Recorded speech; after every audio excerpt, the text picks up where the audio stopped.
Hi, I'm Sonja Englert. I have seen a lot of questions on how to choose a propeller for a particular airplane, so I want to offer you some help with that.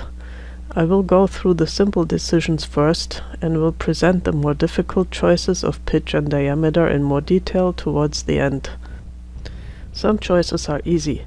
If the airplane is certified, your choices are limited to what the manufacturer offers.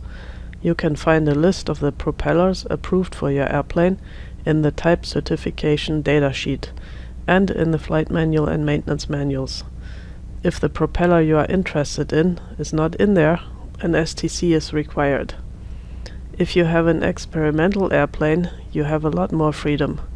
If you order a propeller from a propeller manufacturer, you will need to answer a number of questions about your engine and airplane to find out what would be suitable.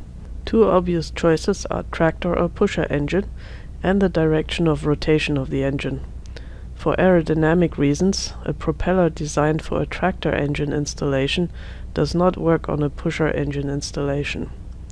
The direction of rotation of an engine can be clockwise or counterclockwise. This is typically as seen from behind the engine, regardless of how it is installed.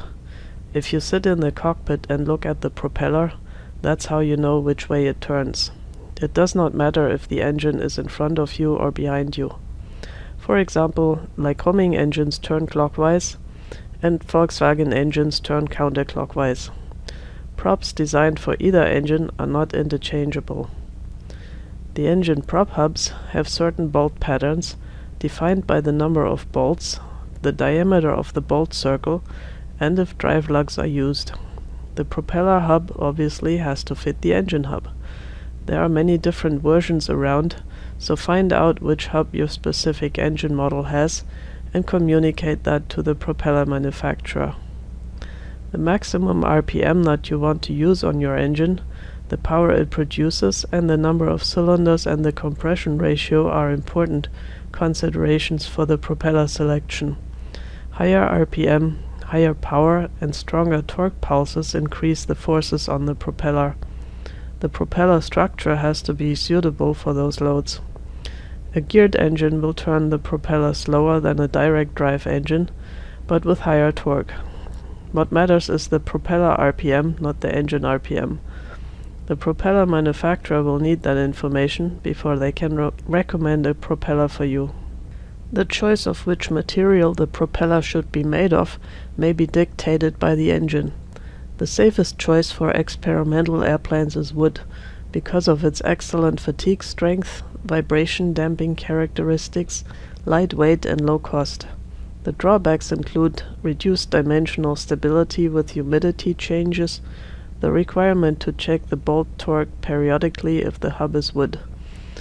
If the hubs are metal, this issue is avoided. The performance with a wood prop is potentially lower because the blades have to be fairly thick for structural reasons. Aluminum is much heavier than wood and can cause vibration problems from resonance at certain RPM. This needs to be determined during a vibration survey, which is done by the propeller manufacturer for each engine-propeller combination. Direct drive engines are more critical than geared engines here. Even on experimental airplanes, you need to use a certified engine-metal propeller combination, but if you increase the compression ratio of the engine, you cannot use the same metal prop without a new vibration survey to exclude the risk of premature hub or blade failure. The trend is to use carbon fiber composite propellers because they are lighter, stronger, and have a much lower polar moment of inertia than metal props. Composite can easily be molded into more efficient aerodynamic shapes. The blades can be very stiff though, which may cause resonance problems that lead to increased wear on direct drive engine accessory drives or gearboxes.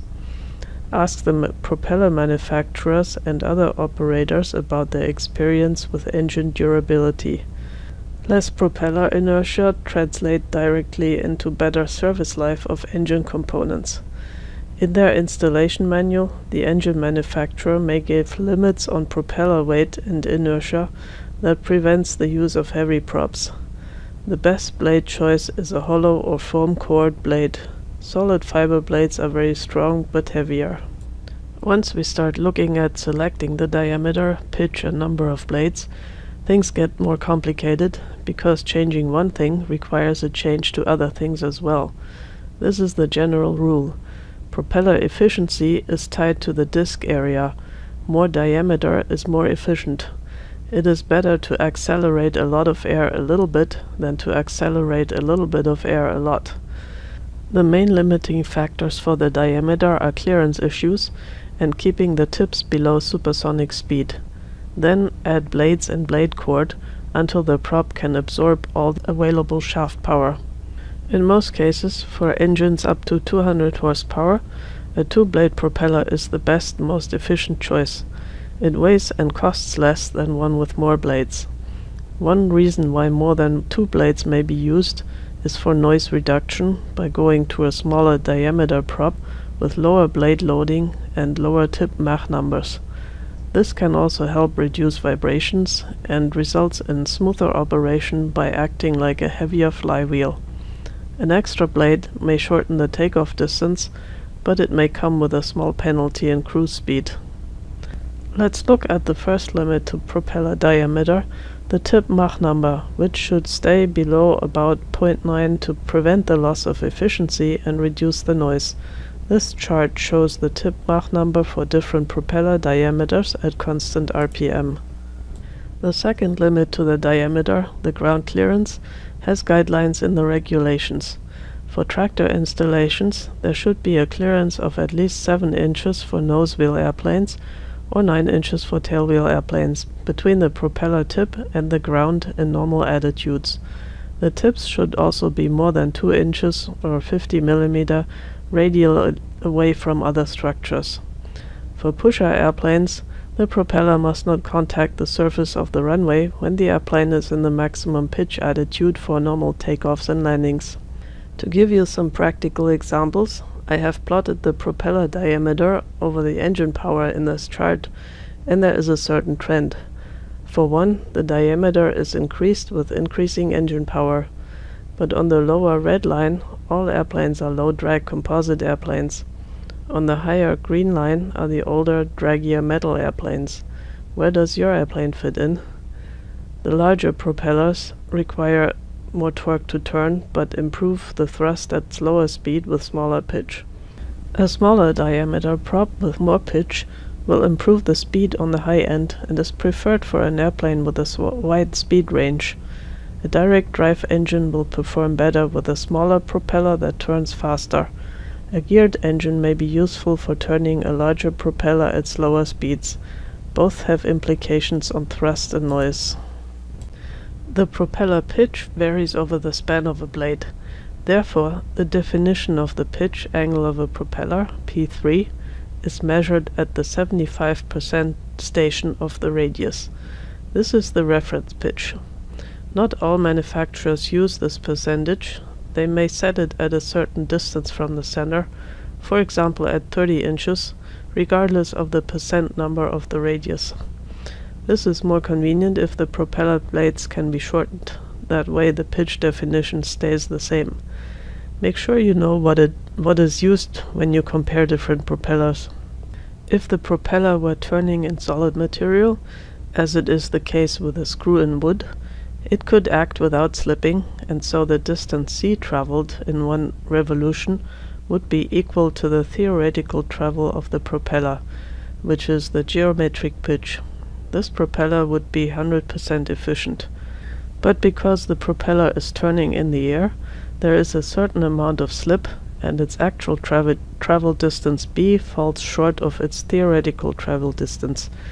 This is a measure of the actual propeller efficiency, which can reach 90% depending on the conditions.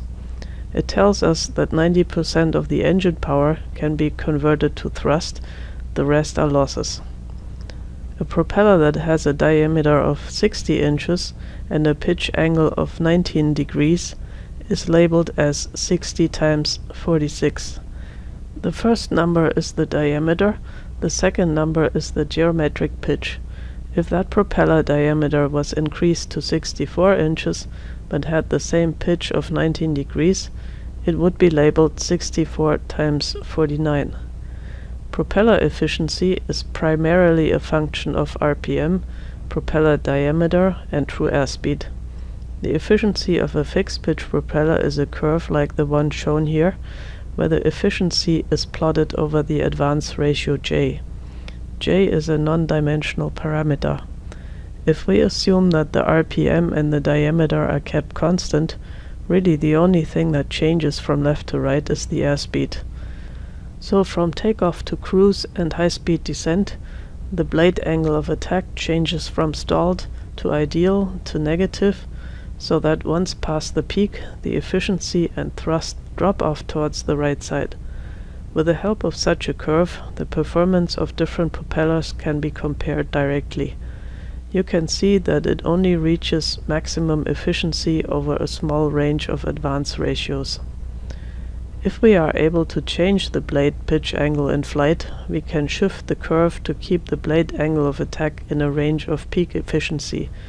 That's why variable pitch or constant speed propellers are so popular on high-performance airplanes.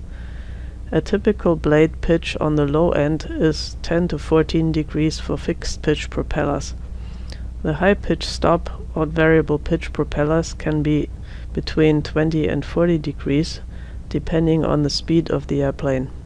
Simply said, at low pitch, the propeller creates less drag and the engine can turn it more easily and faster.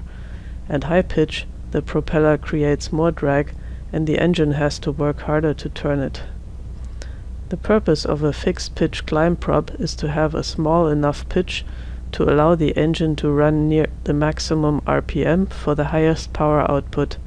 This will give you the best climb performance, but in cruise you may reach the red line RPM without using full throttle.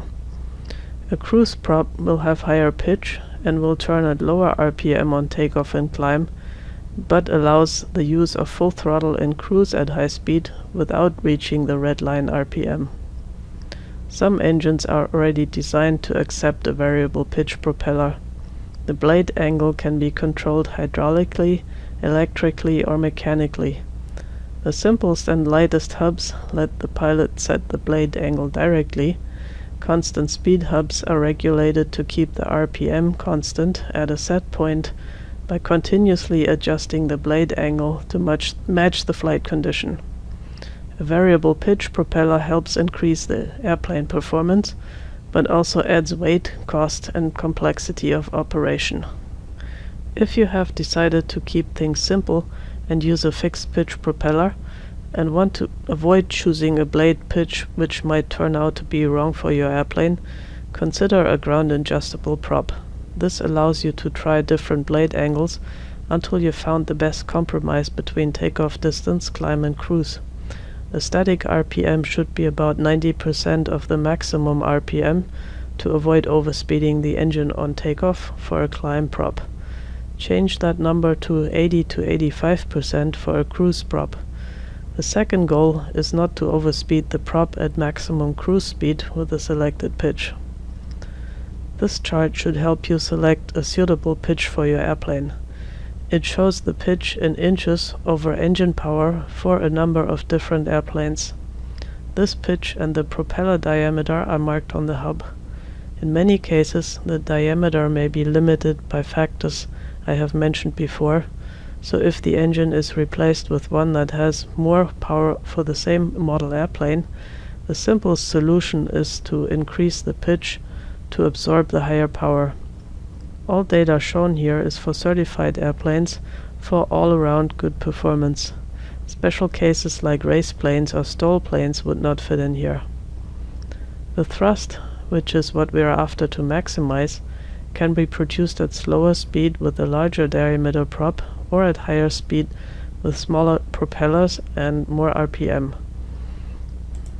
This is the formula that you can use to calculate thrust. You can see that the propeller diameter has the most influence. For example, in order for two propellers with different diameters to theoretically produce the same thrust, the smaller one, which has 28% less diameter, has to turn 90% faster than the large one. There are a number of formulas available that can be used to calculate the static thrust of the propeller. That number is not all that useful though, because if the airplane is not moving, part of the blades of any propeller is stalled. The flow only improves and becomes meaningful when the airplane starts flying. It depends on what the combination of propeller, engine and airframe is capable of, and what is more important to you: short field takeoff distance and high climb performance, or high speed and longer roll before you get airborne. The engine only produces a certain amount of torque, and if you increase the diameter, you need to reduce the blade pitch to keep the torque the same. The more experienced propeller manufacturers can calculate the performance curves for their propellers based on the airfoils used, blade chord distribution and twist.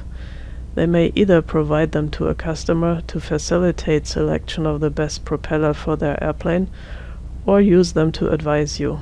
Because of the complexity of the prop maps, the latter is what normally happens. I hope you found my overview useful.